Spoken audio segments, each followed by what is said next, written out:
মিশরের কায়রোতে ধনী পরিবারের এক কন্যাকে ঘিরে দেশটির ফেসবুকে ঝড় উঠেছে। আল আরাবিয়ার প্রতিবেদনে বলা হয়, কায়রোর পূর্বাঞ্চলীয় আরসিবিয়া সেতুর নিচে বেশ কয়েকদিন ধরে একটি তরুণীকে পথে বসবাস করতে দেখা যায়। সেখানেই সে রাতে ঘুমায়। ময়লায় মলিন সেই মেয়েটিকে ঘিরে অনেকের মনে কৌতূহল দেখা দেয়।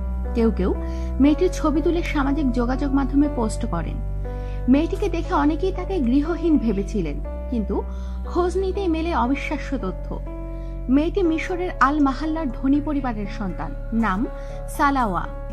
কেউ একজন ফেসবুকে মেয়েটির আগের এবং বর্তমান সময়ের ছবিও প্রকাশ করেন, তবে এটাও জানানো হয় ফেসবুকে এর বেশি খবর দেওয়া সম্ভব হয়নি, কেননা মিশরে সামাজিক যোগাযোগ মাধ্যম এখনো তেমন উদার পথে হাঁটছে না। সামাজিক যোগাযোগ মাধ্যমের সূত্রে শুধু এতটুকু জানা যায় যে আল মাহাল্লার ধনী পরিবারের সন্তান হলেও সে ঘর থেকে বের হয়ে এসেছে এবং সব ছেড়ে সে ঠাঁই নিয়েছে পথে। এরপর থেকেই দেশটির সামাজিক যোগাযোগ মাধ্যমে মেয়েটিকে ঘিরে কৌতূহলের সৃষ্টি হয়। অনেকেই তাকে এই অবস্থা থেকে উদ্ধার করার জন্য সামাজিক সংগঠনগুলোকে আহ্বান জানাতে থাকেন। এমনটাকে এগিয়েও আসে একটি সমাজসেবা সংস্থা। চিকিৎসক, নার্স, ওষুধপত্র ইত্যাদি দিয়ে তারা আসবিয়ার সেতুর নিচে হাজির হন, কিন্তু সেখানে পৌঁছানোর পর মেয়েটিকে তারা দেখতে পায় না। তারা জানতে পারে যে পুলিশ আগেই মেয়েটিকে থানায় নিয়ে গেছে। সেখানে মেয়েটিকে পরিবারের কাছে হস্তান্তরের চেষ্টা করা হচ্ছে।